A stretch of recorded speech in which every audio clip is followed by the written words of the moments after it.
Welcome back to The Explainer. All right, let's just dive right into this because today we are unpacking a really profound, honestly kind of intense philosophical internet debate. It erupted online recently, and the whole thing was sparked by just one single, highly controversial ancient text. We're going to be looking at a literal clash of worldviews between two very articulate commenters, and we'll see exactly how a simple, vulnerable question of personal faith just snowballed into this massive, intellectually heavy debate on history, ancient linguistics, and, well, the very nature of reality itself. And the whole thing kicked off with this one jaw-dropping statement. I form the light and create darkness. I make peace and create evil. I, the Lord, do all these things. That is from Isaiah 45:7. I mean, talk about shock value, right? It is deeply, deeply jarring to read an ancient text where a creator literally claims to deliberately, consciously fashion evil. It's the kind of statement that just stops you dead in your tracks. Which, naturally, leads directly to this huge existential question. Is God the conscious creator of evil? Now, this wasn't just a theoretical puzzle. This was a genuine, super vulnerable crisis for the original poster in our source material, a user named Juraj. He read that exact verse, and he was terrified. He went to the internet asking, does this mean the divine is inherently hostile? Is God angry with me? You see, Juraj wasn't looking for some dry academic debate. He was just desperately looking for personal reassurance. So that brings us to Section 1, the theological dispute, the spark. We are going to act as impartial referees today and see exactly how two different commenters, Joseph and Wojciech, took Juraj's vulnerable question and just ran with it in completely opposite directions. It is honestly fascinating how Juraj's vulnerability became the ultimate battleground for this. On one side of the ring, we've got Joseph. He looks at the text and literally sees forensic evidence of a flawed, maybe even malevolent creator. But then on the other side, we have Wojciech, who views the exact same text completely differently, looking through the lens of ancient linguistics and Orthodox theology. It's wild. One honest question, two radically different answers. Let's move right along to Section 2. The Gnostic critique of the creator. We'll watch how this argument builds, starting with Joseph's perspective. Joseph approaches this with a highly critical historical angle that falls into a specific category known as Gnosticism. Now, to really grasp Joseph's argument, we've got to unpack this term a bit. In Gnostic thought, there's this underlying belief that the physical material world was not actually created by the ultimate perfect God. Instead, it was made by a flawed, kind of lesser entity known as the demiurge. So when Joseph is reading through the more brutal, harsh parts of the Old Testament, he doesn't see some profound divine mystery, he just sees a fundamentally imperfect creator at work. And that crucial point is captured perfectly right here in Joseph's main, pretty aggressive thesis. He argues this: Yahweh is not God. He is only a lower, demiurgic, creative force, and in the Old Testament he manifests himself as conscious evil. Wow. For Joseph, Isaiah 45:7 is not some metaphor. It is an open confession. He treats it as literal, forensic evidence of a lesser God flat out admitting to creating darkness and evil. But wait, here comes the other commenter, Wojciech, stepping in to defend the text. This brings us to Section 3, Ancient Hebrew Secrets and a Linguistic Defense. Wojciech completely shifts the whole energy of this debate. He pulls us away from these sweeping philosophical accusations and takes us straight into a meticulous, almost puzzle-solving linguistic investigation. So Wojciech points out that the poetic structure of this verse uses a specific technique. It's called antithetical parallelism. Basically, ancient Hebrew writers would use these extreme balancing contrasts to make a bigger point about absolute sovereignty. Light is paired with dark. Peace is paired with evil. It's a literary device, you know? It's meant to encompass literally everything in existence rather than being some sort of moral confession of malice. To prove this, Wojciech actually breaks down the original Hebrew step by step for us. He notes that the verse uses three totally distinct verbs for creation. First, yoser, which means forming or shaping existing matter, kind of like a potter working with clay.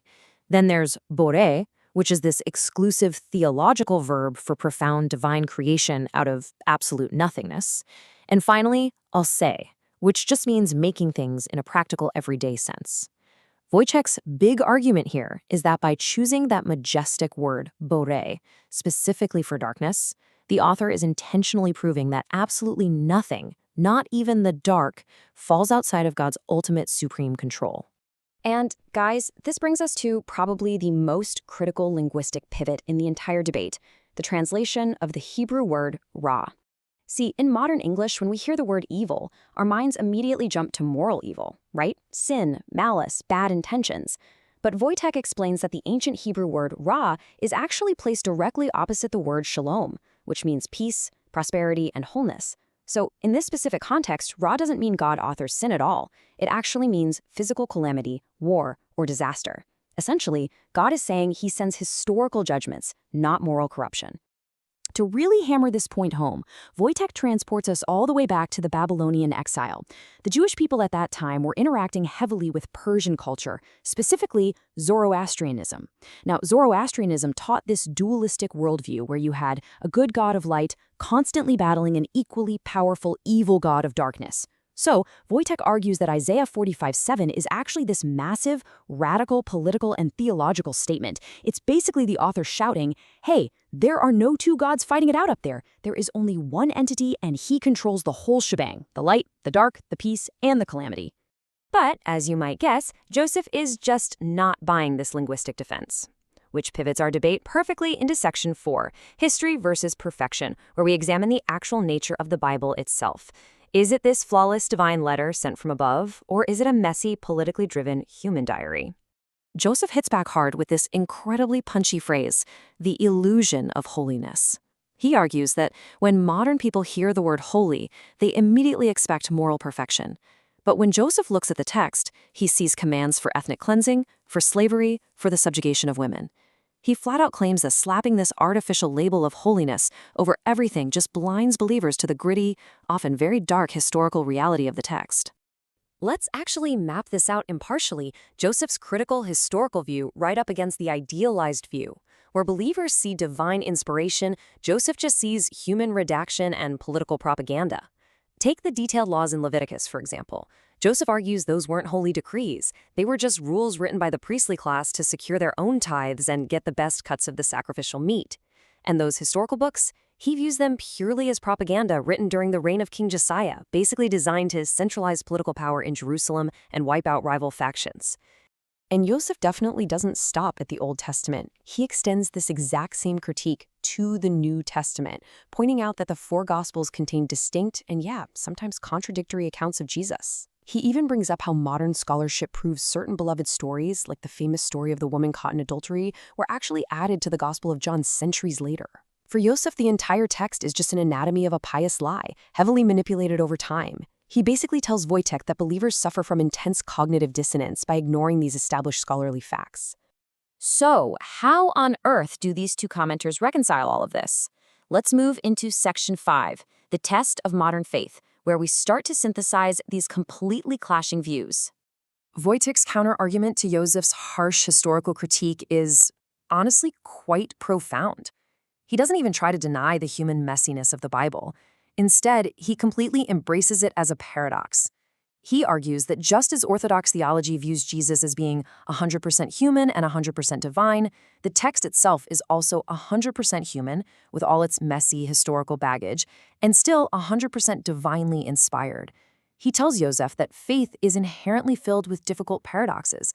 Grappling with this messy reality isn't some refutation of faith. It's actually a strict requirement for spiritual maturity. It's about growing up, moving from the simple milk of basic belief to the solid food of complex, nuanced understanding. Which leaves us right here with this final, incredibly provocative question to think about. How do we reconcile the messy, sometimes brutal reality of ancient history with the deep human search for divine meaning? Whether you find yourself leaning towards Joseph's critical historical lens, or you relate more to Wojtek's embrace of linguistic context and theological paradox, one thing is for sure, these ancient texts still have an absolutely massive grip on our modern imaginations. Thank you so much for joining me on this explainer today. Keep questioning, keep learning, and I will see you next time.